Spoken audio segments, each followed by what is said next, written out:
Aleluia. Vamos falar um pouquinho sobre o livro de Juízes, chamado também de o livro de fracasso. O livro de Juízes recebeu o nome de seus líderes, que libertaram Israel de sua série de inimigos estrangeiros. Juízes, aqueles que foram escolhidos pelo povo para comandar, dirigir, auxiliar, se tornar chefe, julgar o que era certo ou o que era errado. O livro de Juízes é o anônimo. Não se tem a prescrição de quem o escreveu. Talvez fosse escrito por vários escritores da época.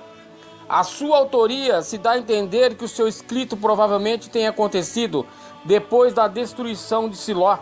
Juízes 18:31. Naqueles dias não havia rei em Israel. Juízes 17:6. Segue então uma data durante a monarquia. O fato dos jebusitas ainda serem mencionados estando em Jerusalém. Mas o certo é que a sua data é incerta, escrita então provável depois da remoção da arca, nos tempos de Eli e de Samuel. Ele fornece o relato principal da história de Israel na terra prometida, da morte de Josué aos tempos de Samuel. Também revela o declínio espiritual e moral das tribos, após receberem as terras prometidas, onde o povo se esquecia do concerto com o Senhor. Seu tema: apostasia e livramento. Juízes apresenta Cristo como o nosso juiz e libertador.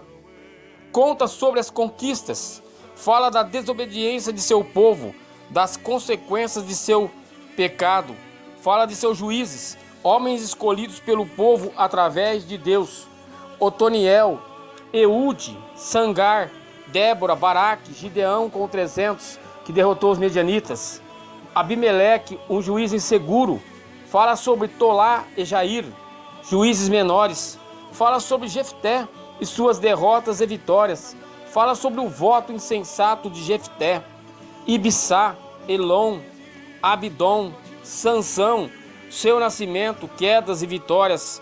Vemos no capítulo 17 onde Israel estava vivendo em pecado. Mica resolve fazer para Deus um ídolo de prata e coloca seus filhos como sacerdotes e separa levitas. Todo ao contrário do que Deus queria para o seu povo. O castigo era certo, o castigo viria. Vemos a atrocidade de Gibeá e sua vingança. Israel estava passando por períodos difíceis em sua nação. O livro de Juízes, irmãos, mostra que a falta de entendimento e a desobediência de Deus só faz o homem se distanciar de Deus.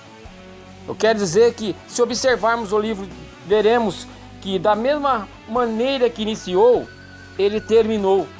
Se houvesse um governo consagrado para Deus, um governo forte, separado, nada de mal teria acontecido para o povo de Israel. Aleluias.